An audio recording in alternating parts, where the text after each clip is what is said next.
Even with all the hype surrounding upcoming DC movies like The Batman and Black Adam, it's telling that the one attracting the most attention online is a director's cut of a movie that came out in 2017. But that's the power of the Snyder Cut. After years of rumors and leaks, Zack Snyder's version of Justice League is finally going to see the light of day next year as an HBO Max release. But the road to this point was long, hard, and ridiculously tumultuous. Let's take a long look back at the history of Justice League and why it took so long for the Snyder Cut to evolve from dream to reality. He's back. To understand why the Snyder Cut exists at all, you have to go back to 2016 and the unfavorable reception of Batman v Superman: Dawn of Justice. Justice League was originally intended to be the third act of Snyder's larger 5-movie DC saga, one that would later be followed by Justice League Part 2 and an unknown 5th DC film. However, while Snyder had largely been given creative freedom on 2013's Man of Steel and Batman v Superman, the reception to the latter film in particular seemed to have resulted in the higher-ups at Warner's stepping in for a Justice League intervention.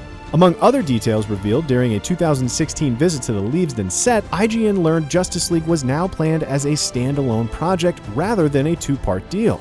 That set visit also made it apparent that the Warner's overlords were aiming for a lighter tone in Justice League. Just like a bat. I dig it. To counter the criticisms calling Batman v Superman overly serious. You were never a god. You were never even a man. Even star Ben Affleck noted later that year that Justice League was more in line with traditional heroic portrayals of Batman, compared to the dark and brooding hero seen in Batman v Superman. This is more the Batman you would find if you opened up your average Batman comic book, Affleck told Entertainment Weekly at the time. These were early signs that Snyder's vision for Justice League didn't entirely align with that of Warner Brothers, but that was just the beginning. DC fans were stunned in May 2017 when it was announced Snyder had left Justice League in the wake of a family tragedy. In his place, Warner Brothers turned to Joss Whedon, the Avengers director, with a notable comedic touch. Are you even pulling? Are you on my team? Just represent, pull! Alright, let's go. Whedon would oversee reshoots and complete the tumultuous superhero crossover, and while Snyder retained the sole directing credit on Justice League, Whedon was given the screenplay credit with Chris Terrio, who had worked on the script before Whedon joined the project. On the surface, this sounds like a case of a studio dealing with a bad situation the best it could. However, rumors later surfaced suggesting Snyder's departure was much more complicated than fans were led to believe. Several reports have suggested Snyder's job was already in jeopardy well before he officially quit. Collider corroborated a series of tweets from journalist Josh L. Dickey suggesting Snyder had effectively already been fired from Justice League in early 2017. Reportedly, executives at Warner's were deeply unhappy with the rough cut of the film. Collider's Matt Goldberg wrote, "I also heard that Snyder's rough cut of the movie was unwatchable, a word that jumped out at me because it's rare you hear two separate sources use the exact same adjective. Of course, even if that's true, there's obviously more to the story, since rough cuts can be fixed up with reshoots, rewrites, etc. Whatever the exact reasons for Snyder's Justice League departure, the end result is that the film became a product of two directors with divergent goals. Snyder wanted to continue his 5-movie plan for the DCEU, while Whedon was focused on the task he had been given, molding Justice League into something else entirely. It wasn't long before speculation began to grow that a very different version of Justice League exists somewhere within the Warner's vaults. Neither Warner's nor Whedon have ever been very forthcoming about how much new footage was shot for Justice League after Snyder's departure. In fact, all involved seemed to downplay the impact Whedon's hiring would have on the finished film. Warner Brothers chairman Toby Emmerich told The Hollywood Reporter in 2017, "The directing is minimal, and it has to adhere to the style and tone and template that Zack set. We're not introducing any new characters, it's the same characters in some new scenes. He's handing a baton to Joss, but the course has really been set by Zack. I still believe that despite this tragedy, we'll still end up with a great movie." However, Variety indicated the reshoot process was both extensive and costly, in part because of the looming November 2017 release date and scheduling conflicts with the various actors involved.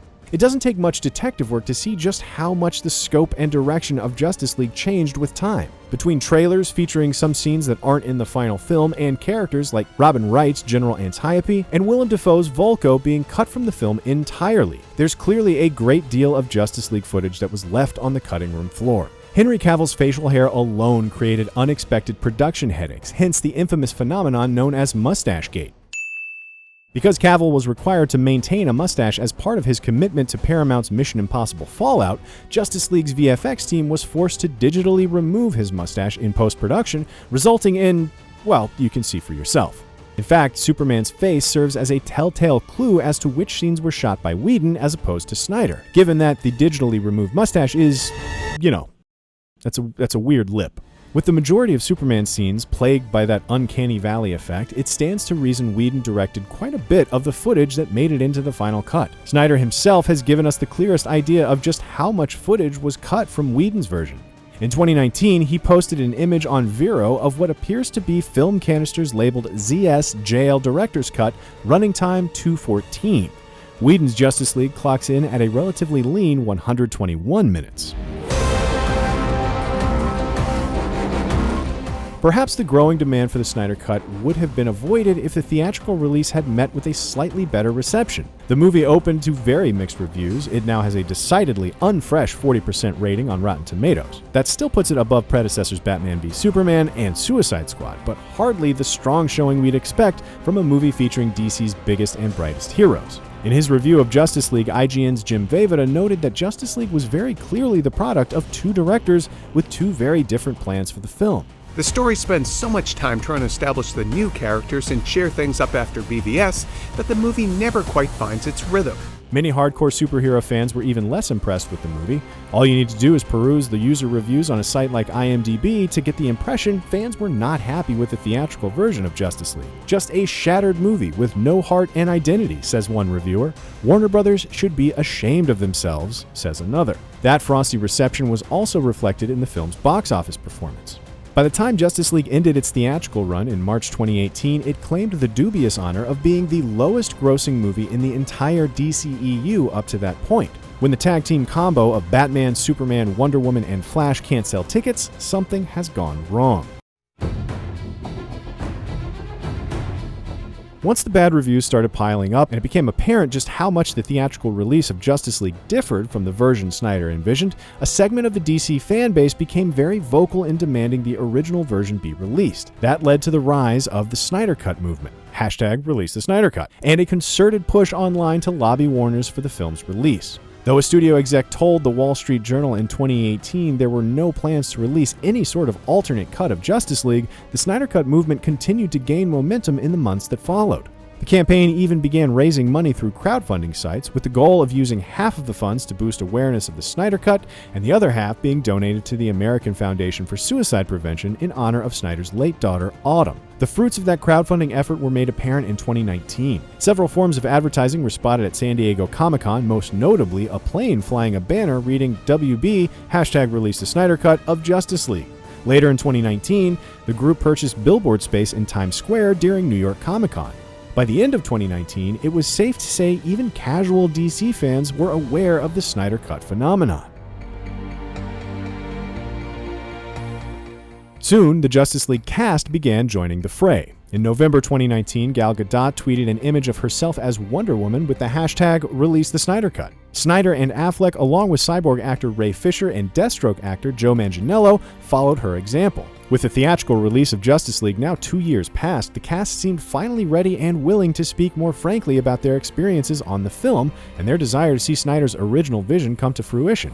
Ben Affleck seemed particularly bothered about the way in which the studio elected to finish the film, referring to the theatrical release as kind of a cow's body with a horse's head a little bit. According to Ray Fisher, the reshoot process was anything but smooth. In 2020, Fisher went as far as to accuse Whedon of toxic and abusive behavior on set, and DC higher-ups like Jeff Johns and John Berg of enabling Whedon's alleged bad behavior. While we don't know what exactly Fisher is accusing Whedon of, Fisher later said Warner Media has launched an internal investigation into the director's conduct during filming. But let's bounce back to 2019. At this point, there was no question as to whether Snyder's version of Justice League existed in some form. It was more a matter of whether that footage was in a state fit to be consumed by the general public. How much money would be required to convert Snyder's footage from rough cut to finished movie, and was that a price Warner Brothers was willing to pay? Warner's continued to downplay the Snyder Cut throughout 2019. In November 2019, The Hollywood Reporter wrote, "Despite the groundswell of speculation that a Snyder Cut could go to Warner Brothers' upcoming streaming service HBO Max, insiders tell The Hollywood Reporter no announcement of a release of any such cut is imminent." However, Jason Momoa delivered a very different message to fans that same month, revealing that he had seen the Snyder Cut and implying it actually did exist as a completed film. "I think the public needs to see it," Momoa told MTV News. By early 2020, the winds seemed to finally be shifting when it came to the Snyder Cut. Heroic Hollywood wrote Zack Snyder held a private screening of his cut of Justice League in the first quarter of 2020, with executives from DC in attendance. According to an individual with knowledge of the situation, something is happening with Snyder's cut of the film and discussions are currently underway. The dam finally burst in May 2020 following a live-stream director's commentary of Man of Steel. Snyder reunited with Cavill to tell fans the Snyder Cut of Justice League will debut on HBO Max in 2021. See that? Oh my God. I want to thank HBO Max and Warner Brothers for this brave gesture of supporting artists and allowing their true visions to be realized, Snyder said in a statement alongside the announcement. It's still unclear if the Snyder Cut will be released in episodic chapters or as a full director's cut, but the Snyders are reportedly currently reassembling much of their original post-production crew to score, cut, add new and finish old visual effects, and yes, maybe bring back many of the actors to record additional dialogue, reported THR. Though the Snyder Cut won't be debuting until some point in 2021, Snyder has already started to give fans teases of the big changes in store. Darkseid will actually appear in this version, and Superman will don his black suit. They're all too weak to see the truth. I believe in truth, but I'm also a big fan of justice. So there you have it. The Snyder Cut is not only real, but it's actually going to see the light of day once Snyder finishes it. But will it actually live up to the expectations that drove all those hashtags, or those crowdfunding sites, or that plane back at Comic-Con? Only time will tell. Until then, keep it locked to IGN for all your DC movie news.